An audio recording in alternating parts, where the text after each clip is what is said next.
Whoa, hold on to your hats, folks. Our man Joel wakes up, sleep deprived and looking like he wrestled a badger. His day goes downhill fast, cars trashed.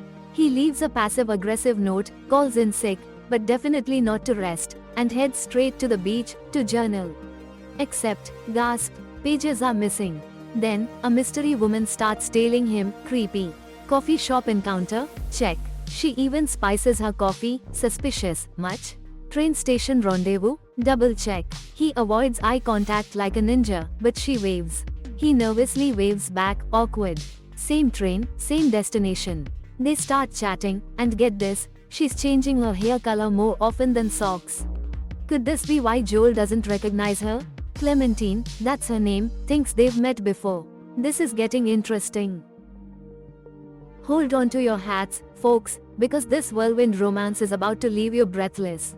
Our girl, Clementine, a total firecracker, instantly charms the pants off Joel. He's smitten, but a little freaked out by how fast things are escalating. He tries to cool things down, takes a breather, but bam.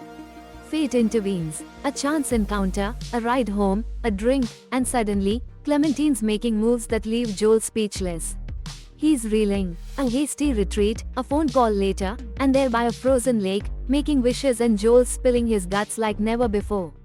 The next day, instead of a simple goodbye, Clementine throws another curveball. It's a roller coaster, I tell ya. She ditches him. Out she pops, leaving poor Joel stranded in the car. A helpful stranger? Nah, Joel's got that sixth sense, tingling, creep alert. He's home, unloading, and bam. Neighbor Frank Saul, Valentine's plans, huh? Joel keeps it tight-lipped, pops a pill, and spots that van. The one that's been tailing him. Lights out. Collapse. Oh, suddenly, those van guys are not delivering flowers. Flashback.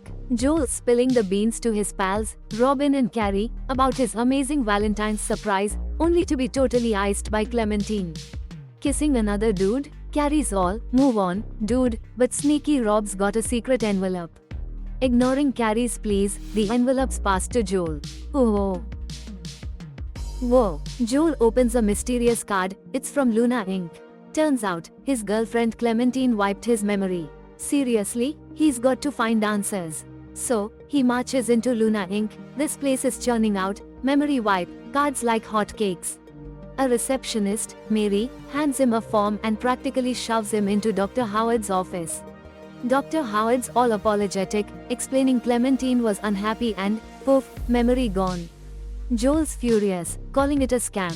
He explodes to his friend Robin, but Carrie suggests it was just another one of Clementine's crazy impulsive moves. Back to Luna Inc., he storms in, but Dr. Howard calms the situation before he loses it completely. The whole memory wiping process. Let's just say it involves a lot of paperwork and a very understanding doctor. To wipe Clementine completely from Joel's brain, talk about a heartbreak hotel. They need everything Clementine related gone from his place. Technicians, memory mappers. They'll use his stuff to pinpoint those memories and zap him overnight.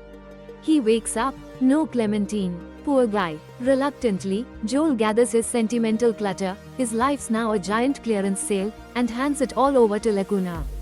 Dr. Howard, a man who clearly hasn't heard of, moving on, introduces him to Stan, the memory zapping maestro. Howard grills Joel on every detail of his relationship, a super detailed memory dump. Then, after a quick pat on the back, it's off to the memory erasing chair. Stan starts mapping memories, it's like a high-tech game of what's in the box? Then, get this, those van guys? It's Stan and his nervous sidekick, Patrick, the same guy who creepily approached Joel earlier. Talk about a surprise twist.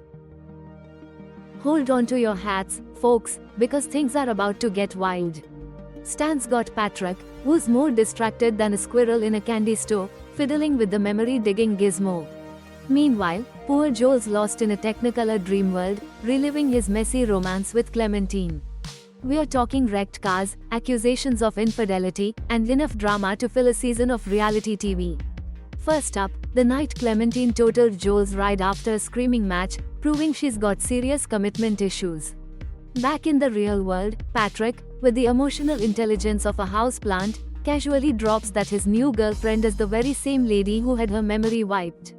Talk about awkward. And as Stan tries to keep things on track, navigating Joel's furious inner monologue, where he's dumping Clementine and setting her free, or at least, trying to. Whoa, Joel's brain's a total mess. Stan and Patrick's yakking, it's leaking into his memories like a broken faucet. One minute he's battling with Clementine about babies, she's all mommy mode, he's hitting the brakes. Their screaming match is a wild blend of shouts and Stan and Patrick's muffled gossip in the background. Then, Mary's there, all cheery, toasting to poor Joel, the guy's losing it, memory-wise. Bam! Another flash. Dinner with Clementine, and suddenly, Patrick's voice, ringing like a death knell, pulls Joel right out of that romantic scene. Then, another memory, a gut punch.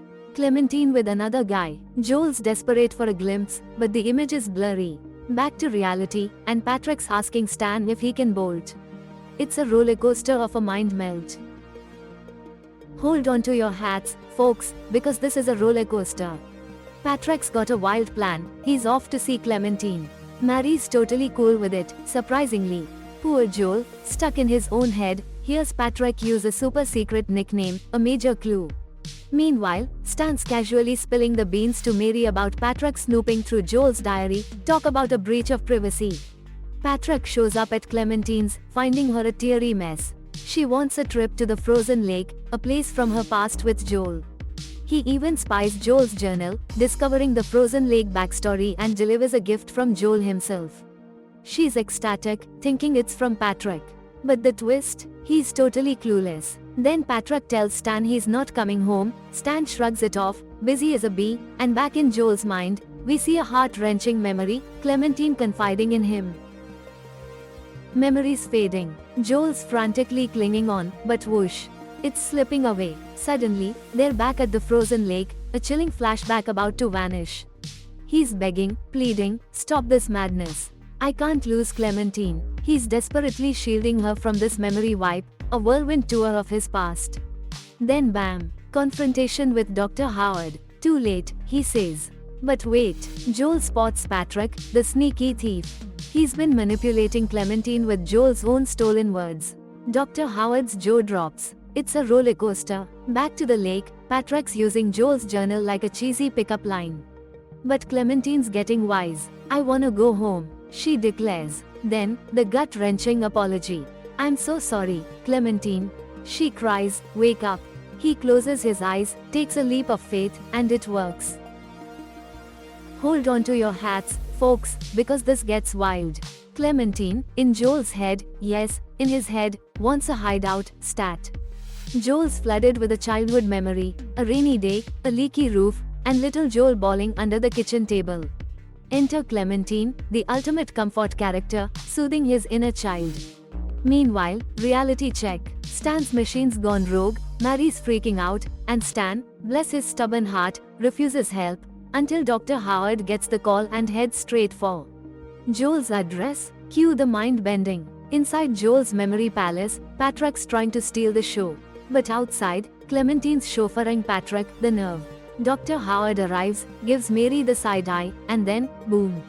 He's tracking the source of the malfunction, to a delightfully absurd childhood memory of Joel and Clementine, splashing gleefully in the sink. But wait, Clementine vanishes, leaving Joel to, literally, drown in nostalgia. Talk about a plot twist. Whoa, a sedative smackdown in the memory lane. Howard's zapping Joel back to reality, but our stubborn hero's clinging to Clementine like a koala to eucalyptus. Stan's wrestling control, and Howard's about to bail, but Joel's resistance is making the memory map a blurry mess. Meanwhile, Mary's suddenly all over Howard, a kiss? Oops. Big mistake, Mary. Big. Stan sees the whole soap opera unfolding from outside, and then bam. Wife alert. Car horn heroics. It's a full-blown family feud, with accusations flying faster than a speeding car. And the bombshell? This ain't the first time. Mary's jaw drops. This is getting crazier by the second. Whoa, Howard's affair? Busted. And he erased Mary's memory? Talk about a bad breakup. Poor Mary finds the evidence, here's Howard's manipulative recording, heartbreaking.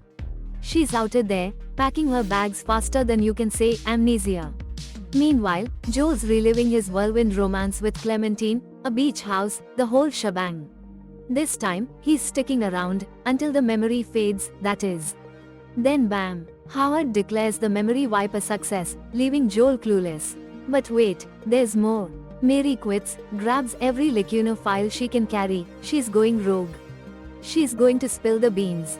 And Clementine gets a mysterious letter, a bombshell from Mary, exposing Lacuna Incorporated's dark secrets and everyone's erased memories. The truth is out.